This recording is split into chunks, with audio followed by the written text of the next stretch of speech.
코산에서 중요하게 생각하는 것 중에 하나가 국내와 해외에 계신 코산 회원님들을 연결해서 국제협력을 활성화하는 것입니다.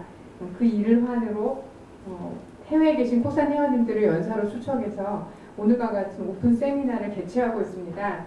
오늘은 특별히 독일에서 오신 귀한 분을 모시고 세미나를 하게 되었습니다. 오늘 연사님이신 한태영 박사님을 소개해드리겠습니다. 한태영 박사님은 인하대에서 기계공학 분야 석사를 받으시고 드레스덴 공대에서 전기공학 분야 박사 학위를 받으셨습니다. 독일로 가시기 전에 아시아나 항공사에서 7년간 근무하셨고요.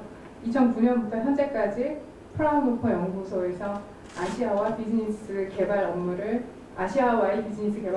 담당하고 계십니다. 2018년 7월부터는 인데코사의 CEO를 맡으셔서 한국과 독일 간의 가교 역할을 본격적으로 수행하고 계십니다. 오늘 독일과의 협력에 관심 가지신 분들이 많이 모이시는 것으로 알고 있는데요. 유익한 시간 되시리라 확신하고 있습니다. 한태영 박사님을 박수로 맞아주시기 바랍니다. 네, 친절한 소개 말씀 감사합니다.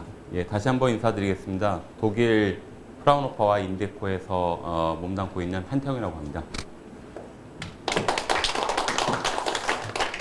먼저 제 소개를 좀 더 간략하게 해드리자면 저는 2007년 10월 1일부터 프라운호퍼 세라믹 연구소에서 근무를 하기 시작했고요.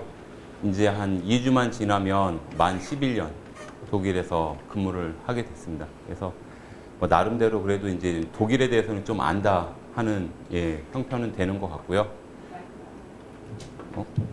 예, 나오는 것 같습니다. 예. 네, 그리고 제가 있는 곳은 드레스덴입니다. 독일에 처음 가가지고 살고 있는 곳이자 업무를 하고 있는 곳이 드레스덴인데요. 아직까지 드레스덴을 벗어나서 살아보지는 못했고요. 여행은 그래도 좀 다녀봤습니다. 네, 지금 제가 우리나라에서는 좀 흔하지 않은 그 겸직을 맡고 있습니다. 그래서 이미 소개를 해주셨지만 프라운호퍼 연구소와 그 다음에 금년 여름부터 인데코라는 협회와 유한회사가 이제 좀 혼재된 그런 기관에서 이제 일을 하게 됐는데요. 업무적으로는 공식적으로는 50% 나눠서 일을 하면 된다고 해서 한번 담대하게 뛰어들었는데요. 제가 산수를 이렇게 못하는지 몰랐습니다. 50 더하기 50이 100이 아니라 150이더라고요. 그래서 참 힘든 생활을 좀 요즘 보내고 있습니다. 네, 그리고 이 다음 슬라이드를 보여드리면 이게 저를 정치적으로 보실 수도 있는데요. 전혀 정치와는 무관합니다. 그냥 거기에 있는 문구가 이제 제가 이 자리에서 좀 여러분들과 함께 고민하면서 제 발표를 나누고 싶어서 준비한 겁니다. 이 사람이 먼저다라는 문구인데요. 이 문구와 그 다음에 People Make Glasgow. 제가 이 윤정선 책임연구원님과 이제 첫 인연을 맺은 곳이기도 합니다. 이제 글래스고에서 이제 제가 그때 처음 뵀는데 이 EKC 컨퍼런스에 제가 참여차 이곳에 갔다가 도시 곳곳에 저 문구가 있더라고요. 그래서 저거에 대해서 제가 좀 인상적이게 봐놓고 사진을 좀 찍어놨습니다. 그러면서 이제 지금 제가 이런 발표를 하러 다니는 곳에 곳곳이 요즘이 이제 인공지능, 디지털, 인더스트리 4.0, 완전 자동화 이런 것들을 많이들 논의하거든요. 근데 그것이 과연 무엇을 위한 것인지를 다시 한번 되돌아보게 되는 그런 문구였습니다. 이 두 가지의 문구가. 그래서 이제 우리들이 지금 과학기술 쪽으로 이제 미래를 내다보면서 그리고 이제 이 세계 경제에서 좀 뒤처지지 않기 위해서 여러 가지 방면에서 지금 많은 노력들을 하는데요. 그 중심이 사람이 되어야 되겠다는 생각이 있고, 물론 저희들의 이제 이 국제 공동 연구 활성화라든지 국제 기술 교류라든지 이런 부분들에 대해서도 이제 당연히 사람이 그 일을 해야 되고 사람을 위해서 일이 되어져야 된다라는 생각에서 이렇게 한번 발표를 시작을 해봤습니다. 네, 우선 이제 사실은 제가 저희 연구소에 대한 소개만 하더라도 상당히 많은 시간을 할애를 받아야지 가능합니다. 우선 저희 연구소에 대해서 소개를 지금 간략하게 해드릴 텐데요. 예. 네. 제가 목소리가 좀 큰 편인데 마이크로 감당이 안 되나 봅니다. 예. 저희 연구소가 프라노퍼 세라믹 기술연구소입니다. 그래서 간단하게 소개를 이 뒤에서 말씀드리겠지만, 세라믹 그러면은 집에서 이제 흔히들 접시로 쓰시는 그런 요업 제품을 생각을 하실 수 있는데요. 저희 프라노퍼 연구소가 현재 독일 전국에 약 72개가 있습니다. 인더스트리 4.0의 시대를 맞이하면서 이 개수가 나날이 증가하고 있는 추세긴 한데요. 근데 그 72개 연구소 중에서 유일하게 세라믹 쪽으로 연구를 하는 곳은 단일 저희 연구소 하나고요. 다른 연구소들 중에서는 이 프라노퍼 연구소의 특성이 각 지역 산업에 이제 주정부 단위로 이제 운영되지 않습니까, 독일이. 그래서 그 지방의 산업 특성에 맞춰서 이제 분화되어 있습니다. 그래서 예를 들어서 뭐 나노 물질에 대한, 아니면 반도체에 대한, 뭐 또 다른 뭐 바이오라든지 이런 그 기술 주제에 대한 프라노퍼 연구소는 독일 곳곳에 좀 산재되어 있는 상황이거든요. 근데 유난히 세라믹 연구소는 단 하나 저희 연구소가 있고요. 위치는 마찬가지로 드레스덴에 있고요. 72개 연구소 중에서 연구 수주의 규모로 3위에 있습니다. 왜 그렇게 되냐면요. 이제 저희 연구소가 프라노퍼 전체 72개로 관장하는 본부에 해당하는 곳은 뮌헨에 있습니다. 그래서 그 뮌헨에 저희 이제 현재 총재님이신 노이게바우어 교수님께서 계시고, 그 다음에 저희 연구소 세라믹 연구소는 크게 3군데가 있습니다. 그래서 본원이 하나가 있고 분원이 두 곳이 있고, 그 다음에 국제공동연구센터가 미국에 하나가 있는데요. 그러니까 저희 연구소가 박사 과정과 테크니션, 행정직까지 다 포함해가지고 750명이 좀 넘게 있습니다. 이 정도면은 프라노퍼 연구소 그 규모에서 상당히 큰 편이거든요. 왜 그러냐면은 저희 세라믹 연구소가 크게 3개의 연구소가 나눠져 있다고 보시면 됩니다. 그래서 뒤에서 조금 더 자세히 설명을 드리겠습니다만, 이제 드레스덴 공대 캠퍼스 내에 저희 본원이 있고요. 그 다음에 드레스덴 북부, 시내 북부에 위치한 분원이 한 곳이 있습니다. 그리고 독일에서 광학의 도시로 유명한, 여러분 칼차이스는 아시죠? 예, 뭐 이렇게 광학을 연구를 안 하셨어도 쌍환경으로 유명한 그 기업이죠. 2차 세계대전 때 이제 그 쌍망원경으로 이제 급성장한 기업인데, 그 칼차이스가 있는 광학의 도시 예나와 예나라고 보시면 됩니다. 그쪽에 이제 저희 분원이 하나가 있고요. 그 다음에 코네티컷 주립대학교의 코네티컷 주 정부 연방 경제청의 지원을 받아서 저희들이 공동연구센터를 운영을 하고 있습니다. 그리고 이제 프라노퍼 연구소를 제가 정의를 내릴 때 한국 분들한테는 이렇게 말씀드립니다. 절대 정부 출연 연구소가 아닙니다. 프라노퍼 연구소가 정부 출연 연구소로 알고 계시는 분들이 계신데, 법적으로도 아니고요. 운영하는 형태도 정부 출연 연구소가 아닙니다. 왜냐하면 우선 프라노퍼 연구소는 100%의 펀딩에서 3분의 1을 베이직 펀딩이라고 해가지고 이제 이거를 보너스로 받는 겁니다. 우리나라에서 정부에서 출연하듯이 주는 게 아니고요. 보너스 개념이에요. 이거를 조금 더 풀어서 설명을 드리면, 그냥 정부에서 프라노퍼 연구소가 이 산업에다가 육성을 잘 하라는 장려책으로 주는 30%의 펀딩인데, 이거는 저희들이 대신에 이 자금을 쓸 수 있는 곳은 한정되어 있습니다. 예를 들어서 연구활동비라든지 인건비라든지 재료비나 이런 데는 전혀 1유로도 쓸 수가 없고요. 무조건 그 시설 투자, 시설 재확장 이런 데에다만 쓸 수가 있습니다.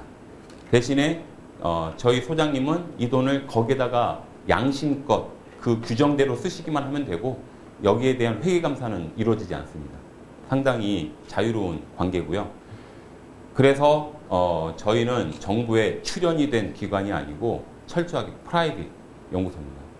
그리고 이제 그럼 이제 나머지 70% 이 부분은 저희들이 이제 그 나머지 대략적인 70%가 실질적인 연구비거든요. 그래서 그 실질적인 연구비는 저희들이 발로 뛰어다니면서 땁니다. 그래서 대략 35%를 나눠서 민간 수탁 기업, 민간 과제, 그리고 나머지 35%는 공공과제, EU 연합과제라든지 독일 연방정부 과제, 주정부 과제 이런 것들을 이제 다 동원해가지고 저희들이 연구비로 조달을 합니다. 그래서 이 자체 서바이벌하는 이 힘이 상당히 강한 집단이고요. 왜 제가 이제 또 두 번째로 이제 정부 출연 연구소가 아니라고 말씀드리면서 두 번째 포인트는 저희들은 현금을 쌓아놓습니다. 그래서 이제 위기를 대비해서 현금을 쌓아놓거든요. 그래서 이제 이게 뭐 너무 도를 지나치지 않는 범위, 이게 약간 형이상학적인 이야기이긴 합니다만 아무튼 현금을 쌓아놓는 기관이고 저희들이 이제 그렇게 함으로써 외부에다가 저희 소장님이나 저나 공식적으로 이런 자리에서 말씀을 드릴 때 저희는 마치 우리나라 대기업에 있는 부설연구소, 삼성으로 치면 어떤 연구소, L사면 어떤 연구소, 이게 다 있지 않습니까? 그런 기업 연구소라고 보시면 됩니다. 그래서 그 기업의 생태를 너무나 잘 알고 있습니다. 왜냐하면 또 한 가지 더 발표에는 넣지 않았지만 여러분들이 관심을 뜨겁게 가져주신 것 같아서 제가 더 설명을 드리면 저희 프라운호퍼 연구소 소장님들이 가장 신경을 많이 쓰시는 것 중에 하나가 인재를 갖다가 끌어들이는 건데요. 어떤 인재를 끌어들이냐면 이 현장에서 우리나라로 치면은 이제 공장장급이죠. 박사급 또는 이제 마이스터집 이 디플롬 석사 출신이지만 박사 이상을 능가하는 그 전문 공정 엔지니어, 이런 사람들 현장에서 10년 또는 15년 정도의 풍부한 경험이 있는 사람들을 영입하는 거에 상당히 노력을 많이 하십니다. 그래야지 저희 프라운호퍼 연구소가 살아남을 수 있거든요. 그래서 계속 돌아다니시면서 그런 사람들을 갖다가 이제 그만큼 현장에서 돈도 많이 벌고 일 많이 했으면은 이제 좀 연구소에서 이바지 좀 해라, 뭐 이런 식으로 좀 설득을 하셔서 이제 영입을 하죠. 그런 사람들이 오면은 그룹장으로 옵니다. 그런 그룹장들이 그 현장에서 독일의 산업에서의 이 현장의 시스템을 꿰뚫고 있기 때문에 저희가 TRL 4에서 8까지 순탄하게 가는 그런 구조를 이루어 나갈 수가 있습니다. 물론 기업이 뭐 어떻게 해야지 기술 이전 사업을 또 원하는지, 어떤 조건을 또 충족을 하는지 뭐 또 잘 아는 전문가가 왔기 때문에 그런 부분에서도 원활하게 진행이 되는 거죠. 그래서 그리고 이제 또 이 산학연이라는, 우리나라에서의 산학연은 제가 보기에는 약간 형이상학적인 부분이 있습니다. 이게 과연 우리나라에서 추구하는 산학연이 뭔지 제가 해답을 정확하게 아직까지는 못 들었거든요. 근데 독일에서의 산학연은 훌륭한 모델이 저는 이거라고 생각이 되는데요. 어떤 거냐면 이제 독일에서 제가 모시고 온 슈라이버 교수님도 마찬가지지만 이제 자기가 학위를 받고 교단에서 이제 대학교에서 기초 연구나 어떤 기초에 관한 연구를 한 10년 이상 하는 겁니다. 그렇게 하고 프라운호퍼로 와요. 그리고 나서 기업 쪽으로 갑니다. 순환이 되는 거예요. 본인들이 그냥 자기가 추구하고 있는 그 길을 갖다가 어느 정도는 세우고 있고, 그거를 갖다가 이제 주변에서 뭐 저희 소장님이 대학교에 가가지고 이제 제가 아까는 산업계에서 저희 쪽으로 모셔오는 것도 말씀을 드렸지만 대학교 연구소를 맡고 있는 그런 리더들을 갖다가 또 저희 프라운호퍼로 영입하는 그런 작업도 합니다. 그래서 그러한 인재 유입의 이 서큘레이션이 상당히 잘 되어 있어요. 이게 이렇게 서큘레이션이 또 그 소장님께서 힘을 많이 들여가지고 영입을 하려고 노력도 많이 하시지만 또 이게 어느 정도 보수가 맞아야지 움직이지 않습니까? 근데 희한하게 독일 사람들이 이 보수에서 금전적인 보수에서 이거는 두 번째더라고요. 다는 아니지만 제가 11년 살면서 느껴보니까 자기가 원하는 일과 그 다음이 가정, 그 다음이 돈입니다. 우선순위로 치면. 우리나라는 이제 이렇게 가지만 어쨌든 그러한 부분이 있다 보니까 이 흐름이, 인재의 흐름이 참 건전한 그리고 발전할 수밖에 없는 구조를 갖고 있습니다. 좀 사설이 길었습니다. 그래서 저희 연구소가 아까 3개의 연구소가 있다라고 보시면 된다고 했잖아요. 그래서 이 구조 세라믹, 기능 세라믹, 그 다음에 비파괴 평가 요 3개의 단위 연구소가 원래 다 있었습니다. 근데 2010년부로 저쪽 구조 세라믹 쪽이 이제 지금의 세라믹 프라노프 연구소로 통폐합이 되고 2014년 1월 1일부로 비파괴 평가 연구소였던 프라노프 연구소가 또 통폐합이 됐습니다. 그러면서 지금은 그것이 한 울타리 내에서 크게 이제 같이 함께하는 구조가 됐고요. 여기에 있는 그런 모든 기술들이 저희들이 실질적으로 하고 있는 부분이고 여기에서 기술 사업화에 관련된 것만 간단하게 말씀을 드리면요. 이제 뭐 저희들이 여기서 재료를 하시는 분이 어떤 분이 있으신지 모르겠지만 그냥 이렇게 단순하게 지루하게 보이는 이 결정체를 조성을 하는 게 그냥 저희들의 가장 바닥에 있는 그 역량이고요. 그걸 가지고 여러 가지 시스템이나 제품들을 만듭니다. 뭐 이런 투명한 세라믹체라든지 투명한 세라믹체나 아니면 이런 임플란트라든지 그다음에 뭐 치아 임플란트, 그다음에 힙 임플란트 이런 것들이 있는데 지금 여기에 있는 모든 사진들은 저희들이 기술 이전이 되었거나 되고 있는 사업들입니다. 그래서 이제 샘플링으로 제가 여기서 설명을 드리려고 추려서 넣은 거고요. 이 외에도 저희들이 연구소가 규모가 워낙에 크기 때문에 그리고 프라노프 연구소는 거의 상용화만 합니다. 그렇기 때문에 이런 대부분의 사업들이 기술 이전에 관련된 거라고 보시면 됩니다. 그래서 이거 같은 경우에는 지금 투명 유리가 아니라 투명 세라믹입니다. 이거를 이 자료를 넣은 이유는 이제 프라운호퍼 연구소 여기에 이제 혹시 국방 쪽에서 일을 하시는 분 있으십니까? 네. 아 예. 네 반갑습니다. 예 프라운호퍼 연구소가 이제 좀 슬픈 소식입니다. 미안합니다만 프라운호퍼 연구소가 그 국방 쪽으로 방위산업 쪽으로는 상당히 보수적이고 국제 협력을 하는데 상당히 조심하는 조직입니다. 왜냐하면 이제 이 국가의 안보가 걸려 있기 때문에 우리나라도 마찬가지더라고요. 이제 아마 아실 겁니다.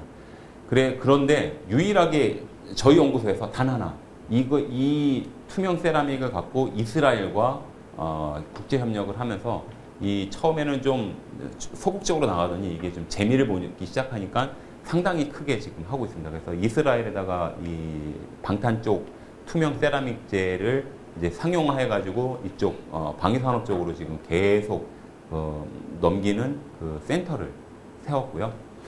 네. 그리고 이 투명 세라믹이 워낙에 지금 강하다 보니까 왜냐하면 그 방탄 저 유리가요. 여기 보시는 이 유리가요. 저희 연구소에서 실험 동영상을 이제 틀어준 걸 제가 봤는데 이 박격포와 같은 거를 갖다가 쏘는데 그 유관 근접 현미경으로 봐야지만이 이 스크래치가 조금 확인이 될 정도입니다. 상당히 무지막지한 애입니다. 그렇게 강하다, 물성치가 워낙에 그렇게 좋다 보니까 지금 우리나라 뭐 S사, L사, 그 다음에 중국의 H사가 저희 연구소에 와가지고 이거를 모바일 디스플레이다가 쓰는 거를 지금 사업하려고 계속 노크를 하고 있는데 문제는 이 세 가지 회사가 다 독점을 원하는 겁니다. 근데 프라운호퍼는 독점 쉽게 안 가거든요. 지금 계속 밀당입니다. 어떻게 될지는 궁금합니다, 저도. 그래서 이제 이게 뭐 자동차에도 잘 쓰일 수 있습니다. 이 세라믹이라는 게 저희도 뭐 도자기 뭐 여러 가지 형태로 예술적으로 많이 만들지 않습니까? 그래서 이런 헤드램프나 리어램프 쪽에도 그 형상에 구애 없이 만들 수 있는 특성이 당연히 있고요. 이게 이제 내열성, 그 다음에 기계적인 성질이 다 좋고, 그 다음에 LED하고 접목을 하면은 이게 지금 이 훌륭한 되게 핏이 이쁘게 나오는 겁니다. 그래서 지금 이거는 독일의 A사와 하고 있습니다. 저는 이야기를 다 안 드렸습니다. A사. 예. 그래서 이거는 이제 저희들이 세라믹을 갖다가 마이크로하고 나노 스케일로 적층을 해가지고 이 필트레이션 하는 그쪽으로 쓰고 있는데요. 이거 같은 경우에는 좀 성질이 상당히 좋습니다. 왜냐하면 여러분들 집에 아마 가정에 정수기가 거의 다 있으신 걸로 알고 있는데요. 그 가정 정수기 이제 그 코디 분께서 오셔가지고 주기적으로 필터 청소하고 이제 나중에는 이제 교환도 하시잖아요. 그게 이제 쉬운 말로 떡져서 그런 거거든요. 이게 청소를 하다 안 돼서 이제 이게 성능이 저하되니까 그거를 교체하는 겁니다. 그리고 그런 가정용 정수기에 들어간 거는 10중 8구 폴리머 고분자 소재거든요. 이 고분자 소재가 이제 아무리 수돗물이지만 이 수돗물을 계속 이 정수하는 과정 중에서 그 미세한 그 이런 석회 성질이라든지 미네랄이라든지 이런 것들이 계속 누적이 되면서 이제 그 더 이상 이제 이 정수를 처리하는 이 속도가 안 나오는 겁니다. 그래서 이제 그렇게 되는 건데 참고로 세계적인 정유 회사인 쉘 아시죠? 그 쉘 회사가 캐나다에 큰 정유 단지를 갖고 있는데 거기에 이제 정부에서 요구하는 이제 우리나라도 지금 이제 친환경 해가지고 이런 대기 오염이라든지 이런 침수 처리나 이런 것들 기준이 가면 갈수록 높아지고 있다라고 제가 들었는데요. 네, 캐나다는 또 그런 정책적인 규정이나 규칙 이런 것들이 둘째가라면 서러운 나라지 않습니까? 그래서 그곳에 그 쉘사가 갖고 있는 큰 문제가 뭐였었냐면 거기도 이제 그 전에는 폴리머 재질의 필터를 썼던 겁니다. 근데 이거를 갖다가 이 유지 보수를 하면서 계속 그게 떡이지면 주기적으로 갈아줘야 되는데 이게 코스트가 너무나 비효율적인 거예요. 그랬는데 이제 저희 연구소에 와서 이거를 세라믹 쪽으로 갈면서 그게 이제 크게 향상된 사례가 있었고요. 그래서 이제 그런 정유사에도 기술 이전이 된 사례도 있고요. 이거는 이제 저희들이 이제 O2 발생기를 만드는 또 필트레이션도 하고 있습니다. 그래서 이제 요거 같은 경우에는 이제 어느 정도의 이제 O2의 성질이 순도가 나오는지에 대해서 보여주고 있는 간단한 애니메이션인데요. 이제 이거는 우리나라의 이제 그 철강사 P사가 관심을 갖고 지금 저희들이 과제를 만들려고 협의 중입니다. 왜냐하면 이제 그 철강을 만들기 위해서는 그 고로에다가 산소를 계속 주입을 시켜줘야 되는데 그 현재 갖고 있는 시스템이 좀 코스트가 좀 높더라고요. 그래서 그 코스트를 다운시키는 스케일을 저희 연구소하고 협의 중에 있습니다. 그리고 이제 요거 같은 경우는 이제 저희들이 자체적으로 개발한 게 아니고 이제 저희 연구소에서 퓨얼셀 쪽도 세계적으로 잘 하고 있거든요. 근데 이 기술의 시작은 1998년도에 이제 제가 이제 여기 오기만 한 벌써 10년 이전에 지멘스에서 산 기술입니다. 지멘스에서 이제 이 앞으로의 산업을 내다보면서 자기네들이 그동안 연구 개발해가지고 어느 정도 키워왔었던 TRL에 한 4 정도까지 키웠다가 이제 이게 선택과 집중을 하는 그 과정에서 그냥 드랍을 시켰는데 그거를 그 당시 저희 연구소 소장님께서 이제 그거를 그럼 프라노프가 사겠다고 해가지고 보통 프라노프에서 기업으로 넘기는데 이거는 반대로 기업 거를 프라노프가 사들인 케이스여서 제가 이 자리에 소개를 시켜드리려고 넣어봤습니다. 그래서 뭐 이런 거는 구조적인 측면 넘어가겠습니다. 그리고 이제 저희들이 이제 그 퓨얼셀 쪽으로 기술 사업화를 한 사례들이 지금 이제 이렇게 1와트 완전히 그 소용량부터 메가와트 단위까지 해가지고 이게 아주 브로드한 스펙트럼으로 하고 있습니다. 그래서 이제 물론 이런 1와트 정도는 저희들이 실질적으로 만들 수 있습니다만 여기에는 아직 저희들이 기업이랑 과제를 해보진 않았고요. 대신에 이 10와트에서부터 메가와트까지는 저희들이 실질적으로 기업들하고 같이 과제를 했고 기술 이전을 했고 그것을 넘어서서 지금 에너라믹이나 그다음에 퓨얼셀 에너지 솔루션 요 2개 같은 경우에는 저희들이 스피노프를 한 겁니다. 가만히 보면은 프라노프용 로고하고 살짝 비슷하지 않습니까? 그래서 예, 네, 이거는 스피노프를 한 사례고요. 그래서 현재 지금 독일에는 이 퓨얼셀 단독 퓨얼셀 하나로 파워플랜트를 운영을 하고 있는 곳이 대략 80개 정도 예, 이르고요. 거기가 이제 그 80개를 전체로 다 합하면은 약 300메가와트. 그러니까 하나당 평균으로 치면 한 4메가와트 정도 되는 그런 정도의 이제 크기입니다. 그래서 이 단위적으로만 봐도 상당히 저희들이 이제 대용량으로도 할 수 있는 기술 이전 사업 아이템을 갖고 있습니다. 그래서 뭐 저희들이 재료도 개발을 하고 그 다음에 시스템까지 가는 밸류체인을 갖추고 있습니다만 사실은 이런 원재료 쪽으로 저희들이 시간을 많이 쓰지는 않습니다. 왜냐하면 뭐 그럴 수밖에 없는 게 프라노프는 대부분이 아까도 말씀드렸지만 기업이 주된 고객인데 기업이 프라노프에 와가지고 신소재 개발하자고 해가지고 오진 않거든요. 제가 10년 동안 못 봤습니다. 그런 기업을. 그래서 대신에 근데 저희가 끊임없이 또 개발을 해요. 거기에 인력을 두고 계속 개발하는 미래를 위해서 개발하는 인력은 두고 있습니다. 예, 그런 내부적인 구조는 갖고 있고 그러면 이제 그 원료를 갖다가 어디에서 저희들이 조달해가지고 이런 시스템까지 가냐고 하냐면 그냥 거의 상용화된 거를 저희들이 갖다가 쓰고요. 예, 그리고 여태까지는 이제 좀 세라믹 쪽을 봤다면요. 이제 저희 이제 비파기 평가 쪽도 이 산하에 같이 있는데 물론 세라믹 특성 평가라든지 세라믹을 이제 어떻게 뭐 예를 들어서 저희들이 2차 전지까지 하고 있는데 2차 전지 생산 공정 중에서 지금 인더스트리 4.0 들어가면서 이제 지금 이 효율의 극대화로 들어가는 제조 효율의 극대화로 들어가는 데에 저희 이제 비파기 평가 쪽 기술이 요즘에 좀 많이 부각이 되고 있거든요. 그래서 그쪽으로 지금 융합이 돼가지고 진행되고 있는 과제들은 있는데 그거는 이제 지금 이 자리에서 소개시켜드리기에는 좀 이른 감도 있고요. 약간 대외적인 측면도 있어서 스킵을 하고 말로만 설명을 드리고요. 대신에 이제 우리나라가 지금 지금 현재 새 정부 들어가지고 이제 신재생 에너지 쪽으로도 하고 있는 걸로 알고 있습니다. 그래서 이 블레이드 쪽에 모니터링을 한다든지 그 다음에 이 해상 풍력 쪽을 보면은 우리나라도 이전까지는 육상 풍력 쪽으로 많이 하다가 최근에는 제주 전남 저쪽을 해가지고 해상 풍력 단지를 조성을 해서 지금 막 키우고 있더라고요. 네, 유럽은 발틱해안 쪽으로 해서 이 해상 풍력이 상당히 큽니다. 근데 이제 그쪽에 뭐 덴마크 쪽은 이제 풍력 발전 쪽에 시스템 쪽으로 강하고요. 이제 독일은 그 오퍼레이션 쪽으로 좀 강합니다. 그 오퍼레이션 쪽에서 이제 이 모니터링 하는 기술은 저희 연구소가 상당히 많이 갖고 있고요.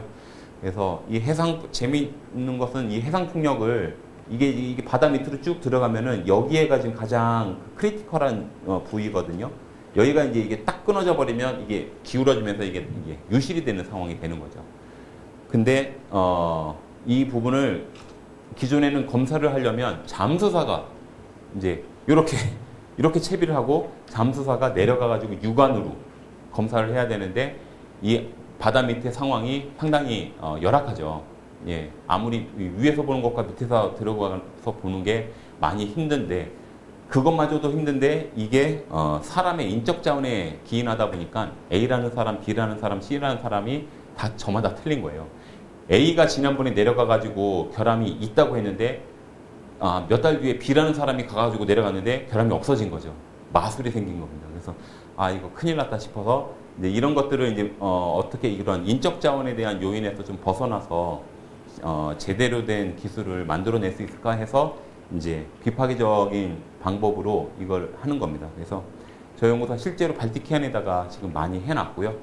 그래서 보시면 거기에 이제 이런 거를 저희들이 해놓으면 이런 결함이 생겨도 그러면 이제 이런 부위거든요. 여기에 이제 시스템을 놓고 그러면은 이제 이렇게 사무실에 앉아 있어도 결함이 생겼네 라는 걸 알 수 있는 시스템인 겁니다. 그래서 이제 빅데이터를 취득을 해가지고 이거를 갖다가 결국에는 머신러닝 쪽으로 가는 이른바 인더스트리 4.0 쪽으로 지금 저 연구소가 많이 하고 있습니다. 그래서 이제 또 여기까지는 기술 이전 사업의 실질적인 프로젝트 단위로 제가 이렇게 좀 간략하게 설명을 드렸는데요.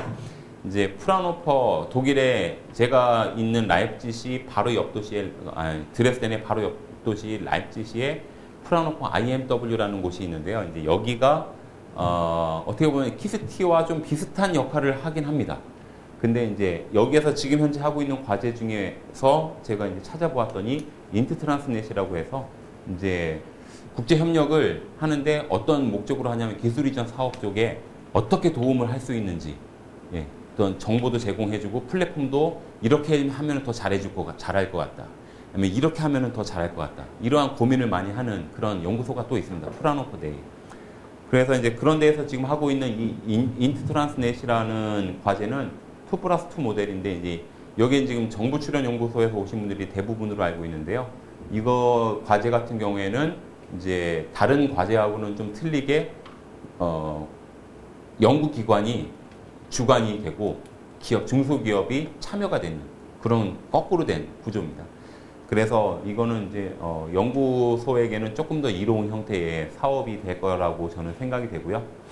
그리고 이제 좀 이제 롱텀 코어퍼레이션으로 간 겁니다. 그냥 2년이든 3년이든 하고 그냥 딱 끝내는 게 아니라 그거를 이제 이 과제를 기반으로 해가지고 이제 기술 이전 사업이라는 게 이 2년, 3년 안에 실질적으로 막 활발하게 이루어지지는 않고요. 대부분 제가 지켜보면은 2년을 하든 3년을 하든 그 뒤에서 많이 일어나거든요. 좀 매깅이 되는 그런 시츄에이션이 많이 보입니다. 그래서 이제 당연히 저도 이 롱텀 코어퍼레이션 네트워크라는 이 표현에는 저는 10분 공감을 합니다. 그래서 뭐 이 부분에 대해서 더 궁금하신 게 있으시면요, 뭐 저를 통하셔도 되고요. 이 프라노퍼 IMW에 오정택 박사님이라고 한국분이 또 계십니다. 그래서 그분에게 연락을 하셔서 더 자세한 거는 뭐 문의를 하셔도 될 것 같습니다. 네, 그래서 지금 뭐 여기까지 실질적인 그 어떤 사례들을 위주로 해가지고 제가 설명을 드렸는데요. 그러면 이제 이런 것들을 어떻게 하면 이런 일들을 만들어 나갈 수 있을지에 대해서 또 이제 이 말씀을 드리면서 이제 또 제가 겸직을 하고 있는 협회에 대해서도 또 같이 곁들여서 설명을 드려보겠습니다. 이제 독일이 잘하고 있는 거, 예, 보면은 뭐 원천 기초적인 부분에서 그다음 상당히 잘하죠. 이건 뭐 두말할 나위가 없습니다. 그리고 제가 보니까 독일이 잘하고 있는 게, 제가 독일 사람들을 어때요? 라고 사람들이 주변에서 물으시면은 저는 치밀하다라는 수식어를 자주 쓰거든요. 이게 상당히 치밀합니다. 그래서 이렇게 원천 기술에서부터 여기에서 이제 응용 연구까지 이어올 때 제가 뒤에서 이제 또 다른 조직을 설명을 하면서 구체적인 사례를 설명을 드리겠습니다만, 누수가 안 됩니다. 누수가. 예, 그러니까 독일 사람들은 뭐 어떠한 자원이든 먹는 거든 낭비하고 버리는 걸 되게 끔찍하게 싫어하는 것 같아요. 음식도 안 남기고요. 전기도 너무 아끼고, 예, 아무튼 이렇게 누수하는 거는, 예, 이 알레르기 반응을 하는 그런 민족이에요. 그래서 이 seamless application, 이건 우리나라가 정말 배워야 된다고 저는, 예, 강조하고 싶습니다. 그리고 메이드 인 저머니 컨트리 브랜드, 이건 뭐, 예, 주부님들이 가장 잘 아시죠. 예. 그리고 그 다음에 이제 우리나라도 잘하는 거 있죠. 지금 제조 강국인데 이제 그냥 제조 강국이 아니라 제가 봐서는 정말 이 빠른 생태계 플랫폼을 갖다가 어찌나 이렇게 빨리 바꿀 수 있는 능력을 갖추고 있는지, 진짜 저는 독일에서 10년 넘게 살면서 한국에서 이렇게 변화되는 그런 모습을 보면, 야, 우리나라 진짜 대단하다. 왜냐하면 독일에서 그걸 보면요, 정말 대단하게 보입니다.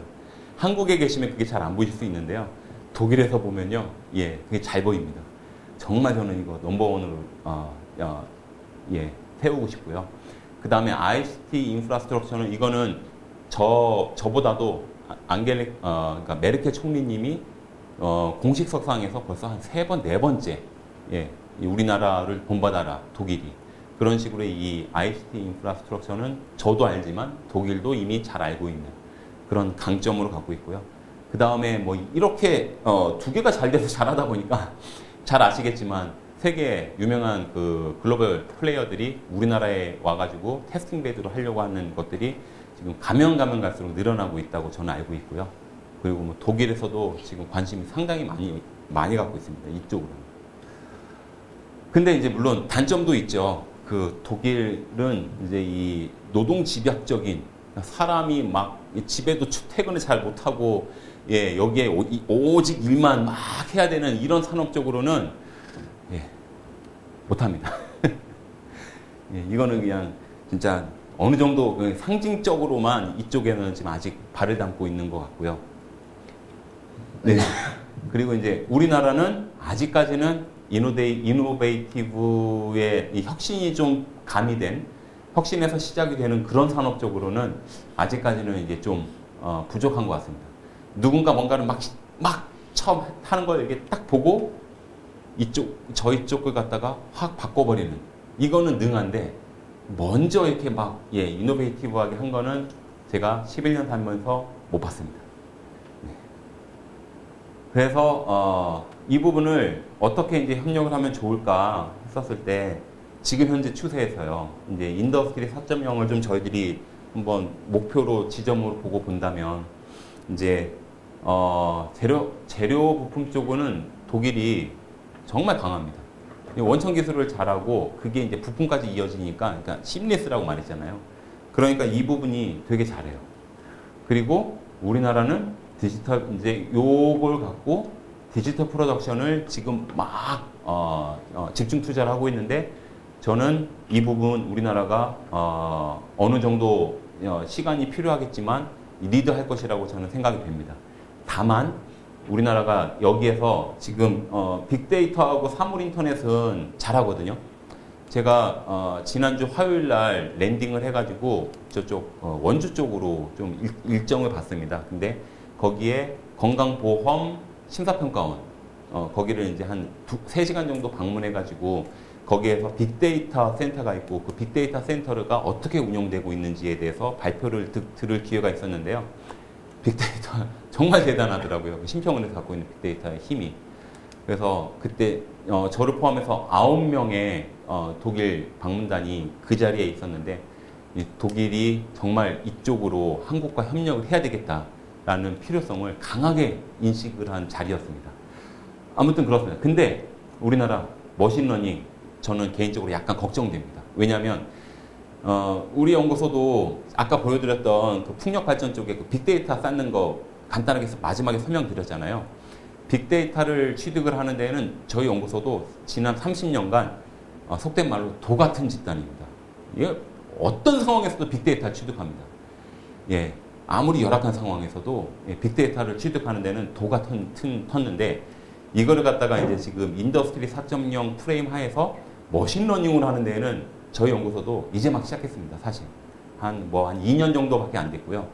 대신에 이 머신러닝을 갖다가 실질적으로 해야 되는 전문가를 갖다가 인재를 양성이 아니라 유입을 해야 되는데 이게 대수학자들이 하더라고요. 이게 그냥 소프트웨어 엔지니어들은 흉내만 내는 거고 이거를 멘토처럼 쫙 피라미드 꼭대기에서 이렇게 딱 가져갈 수 있는 사람은 대수학자가 해야 됩니다. 근데 그 대수학자들이 독일에는 그래도 좀 있어요. 그래서 지금 곳곳에서 지금 이 인더스트리 4.0을 머신러닝, 딥러닝으로 끌고 가는 멘토들이 있는데 우리나라는 제가 아직까지 못 들어봤습니다. 어떤 분이 그걸 하고 있다라는 거는 제가 지금 안테나를 세워서 지금 쭉 스크리닝을 하고 있는데 아직까지는 어느 분이 그걸 하고 있다라는 거는 얘기는 못 들었고 그냥 인더스트리 4.0 아니면 4차 산업혁명 해가지고 어디서 막 이렇게 무슨 행사나 이런 세미나 이런 것들을 막 하는데 그거를 어느 분이 이렇게 해야 된다라고 물론 어디가 중국이 미국이 독일이 일본이 이렇게 하니까 우리도 이렇게 해야 된다라는 그런 건 있는데 실질적으로 이 기술의 원천의 이 멘토가 그거를 이끌어가는 거는 제가 아직 못 봤는데 혹시 있으시면 좀 소개 좀 시켜주십시오. 그래서 요런 궁합 잘 맞을 것 같습니다. 저는. 근데 이렇게 하려면 쉽지가 않을 것이라고 예측이 되는 게 있습니다. 독일 제가 이 원주에서 비슷한 발표를 했었는데요. 여기에 다이나믹이라는 걸 빼고 스태틱 캐릭터리스트를 넣었거든요. 근데 피드백이 독일 사람들의 피드백이 왜 우리가 스태틱이야 해가지고 막 와가지고 제가 이거 스태틱 다이나믹으로 좀 고쳤습니다. 우리나라 누가 뭐래도 다이나믹이죠. 이 둘째가라면 서러울 수 있는 우리나라인데 어쨌든 이런 특성이 너무나 다릅니다. 그리고 이제 협력을 할 때 또 참고로 여담으로 말씀을 드리면 독일이 왜 이렇게 느려요? 이렇게 많이들 말씀하시거든요. 그런데 느릴 때도 있지만 빠를 때도 있습니다. 우리나라보다 훨씬 빠를 때도 있습니다. 뭐 대표적인 게 불 났을 때 소방차 지나가는 속도 정말 빠르죠. 비제 속도로 나갑니다. 경찰차가 가장 늦게 가는 것 같고요. 그 다음이 구급차. 그러니까 소방차가 가장 빨리 가고 구급차. 그런데 이런 정말 이 사람들이 사회적으로 다 공감한 이건 무조건 제일 먼저 가야 돼. 사회적으로 공감된 그런 우선순위. 제가 이거는 뭐 소방차는 극기 하나의 일부로만 말씀드렸지만 그런 공감대가 잘 형성된 거는 광속입니다. 광속. 희한합니다. 그런 나라고요. 근데 이제 우리나라 분께서 같이 이런 협력을 하시다 보면 독일 좀 느려가지고요. 그게 좀 힘들더라고요. 이러시는데 제가 그 부분에 좀 도움이 되시라고 말씀을 드리면 이게 문화 차이입니다. 독일은 처음에 협약을 할 때 상당히 많이 느리거든요. 왜 그러냐면요. 긍정적으로 표현을 해드리면은 책임감이 강한 거고요. 이거를 약간 부정적으로 표현을 드리면 책임 회피입니다. 이해가 좀 되실 것 같습니까? 이게 협약 서류를 검토할 때 자기네들이 사인을 한번 딱 해버리면 무조건 책임을 지는 나라거든요. 이 나라는. 그렇기 때문에 이거를 갖다가 책임을 자기가 질 수 있는 범위를 정말 딱 신중하게 짚고 넘어가는 민족적인 기질이에요. 근데 이제 이게 업무적으로 들어가면 제가 왜 회피한다고 말씀을 드렸냐면 약간 떠넘깁니다. 협약서를 할 때 요거는 내가 감당할 수 있는데 요 부분은 네가 해야 되는 거 아니야? 그래서 약간 떠넘기는 현상이 발생이 가끔씩 됩니다. 맨날 그런 건 아니고. 그러면서 이제 이런 현상들이 발생이 되다 보니까 독일이 처음에 협약을 할 때 좀 늦어져요. 왜냐하면 이제 또 그러다가 다음 이렇게 검토를 요구하는 다른 사람이 휴가 가거나 병 가거나 막 이러면 더 늦어지는 거죠. 그 사람이 이게 워낙 중요하기 때문에 그 사람이 반드시 돌아와서 이거를 검토를 해줘야 되는 겁니다. 독일은. 이제 근데 우리나라 상황을 보면 저도 이제 기업에서 어느 정도 일을 하고 독일로 갔지만 우리나라는 공감하실 거라고 생각됩니다. 위에서 야 그거 협약서 어떻게 되고 있어? 지금 뭐 이렇게 검토 중이다. 뭐 하냐? 그냥 내가 책임질 테니까 해. 이런 표현 자주 가잖아요. 그런데 그게 정말 그분이 다 100% 책임지십니까? 그 밑에 바로 밑에 차장, 부장, 실무자, 말단까지 결국에 무슨 일이 있으면은 그룹으로 해가지고 책임을 다 지잖아요. 연대 책임이잖아요, 우리나라는. 그러니까 모 부장님이 그냥 책임진다고 해서 그냥 하래. 하면 그냥 연대 책임할 각오하고 그냥 가는 거예요. 그런데 독일은 책임을 확실히 나누고 들어가는 거예요. 그래서 이제 협약은 됐어요. 정말 뭐 몇 달 걸리고 어떻게 다 우여곡절 끝에 협약이 됐어요. 1년이 지났어요. 어떻게 다 문제가 생겼어요. 책임을 질 여지가 생겼어요. 한국 쪽에. 한국은 그때 가서 우왕좌왕합니다. 이거 왜 그러냐? 그러면 팀장님이 그때 책임지신다고 했잖아요. 내가 언제 그걸 책임진다고 했냐? 이러면서 막 하는데 독일은 그 여지가 똑같은 부분이 독일에서 발생되면 한 명 책임을 탁 지고 넘어갑니다. 바로. 내가 질게 하고 이렇게 그냥 바로 넘어가는데 독일은 이제 그 왜 한국에서 아직 해결이 안 되냐? 그럼 좀 기다리라고 한다. 뭐 이런 식의 상황이 발생이 되는 거예요. 이런 게 약간의 문화 차이가 있다라는 거를 제가 이제 경험해서 말씀을 드리는 겁니다. 그래서 이거 말고도 이 문화 차이, 그다음에 비즈니스의 어떤 생태 차이 이런 것들이 몇 가지가 더 있는데요. 그런 부분들은 다 말씀드리면 오늘 하루로도 부족할 것 같고요. 그래서 결국에는 이런 국제 협력을 할 때 가장 중요한 게 저는 인터페이싱이라고 생각을 합니다. 이제 코센 같은 이 훌륭한 기관도 지금 이 국제 협력을 갖다가 활성화시키고 도모하는 이게 어떤 브리징을 하고 이런 역할을 가교 역할을 하는 곳 아닙니까? 저는 이제 이런 기관이 우리나라에서 이제 훌륭하게 평가를 받고 여기가 일을 제대로 할 수 있는 그런 실질적인 제도라든지 지원 체계라든지 이게 지금 아낌없이 들어가야 된다고 저는 생각하거든요. 예, 제가 어느 데를 돌아다녀 보면 저 국제협력 해야 되는데요. 이런 부분 공동 R&D 해야 되는데요. 이러는데 결국 그냥 해야 될 일은 있는데 그거를 중간에서 잘 이끌어 가줘야 될 실질적인 소프트웨어가 미재한 거예요. 부재한 거예요. 우리나라. 물론 완전 부재는 아닙니다. 있긴 있는데 아직 턱없이 부족해요. 근데 이런 토센이라는 좋은 기관이 있고 저도 안타깝게도 여기를 얼마 전에 알게 됐지만 예. 어찌됐건 이렇게 좋은 기관이 이런 인터페이싱 역할을 잘 해줘야지 국제협력이 원활하게 잘 된다라는 것을 강조하고 싶고요. 그래서 제가 이제 저 협회에 대해서 또 간단하게 소개를 시켜드리겠습니다. 마찬가지로 독일에 드레스덴에 있고요. 이걸 세운 사람은 제가 세우진 않았고요. 여기에 보이시는 네 분의 독일 분이 세우셨습니다. 그래서 뭐 간단하게만 소개를 시켜드리면 이제 여기 첫 번째 분은 피터 풀데 교수님이라고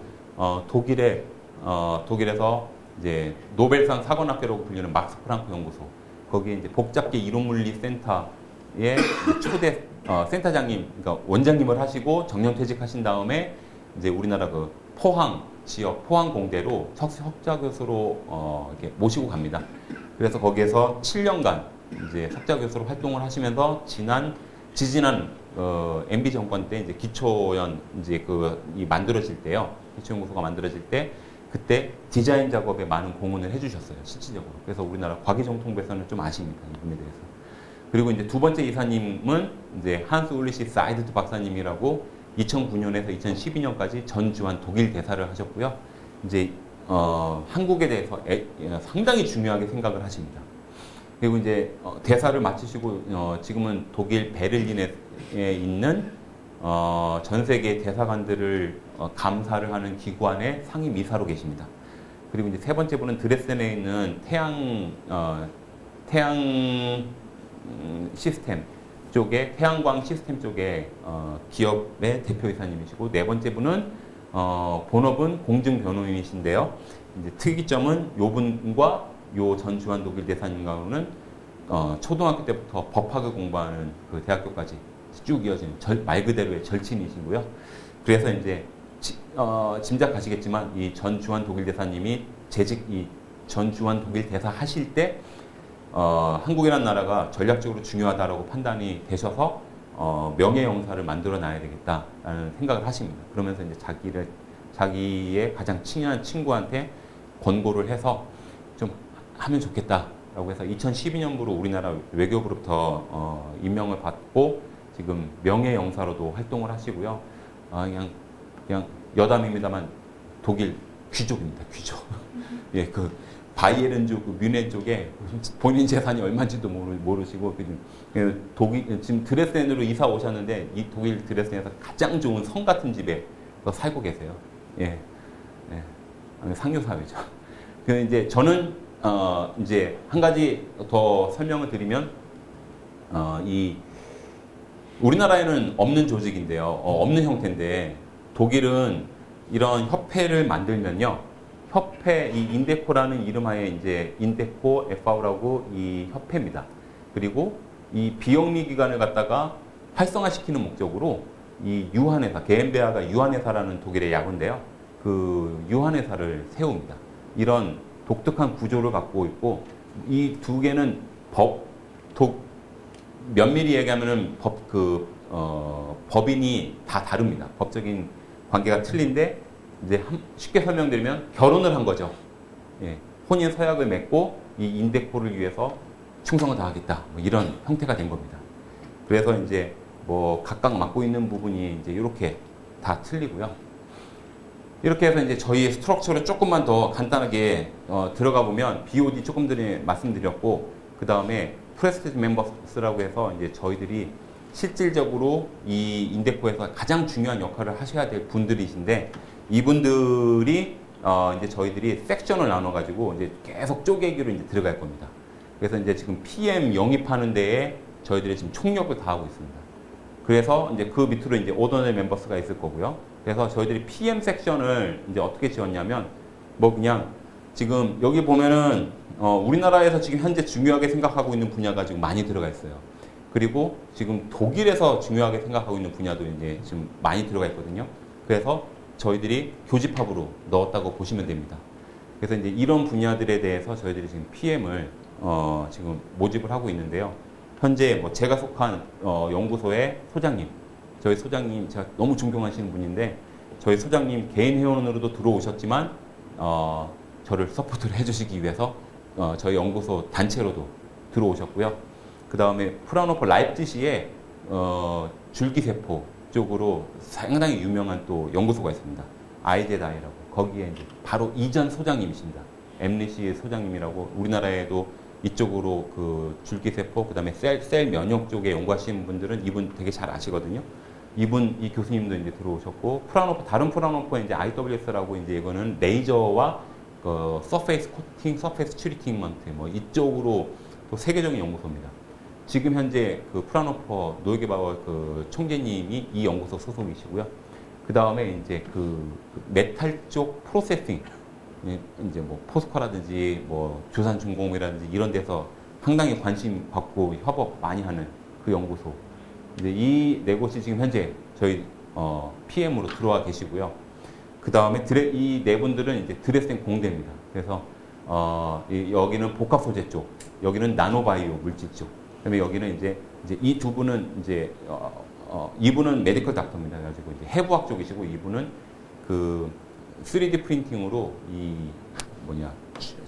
복잡하던데 그냥 인공뼈가 아니라 이 인공뼈를 이 인터페이싱을 시키는 그런 쪽으로 하시는데 상당히 또 유명하신 분이세요.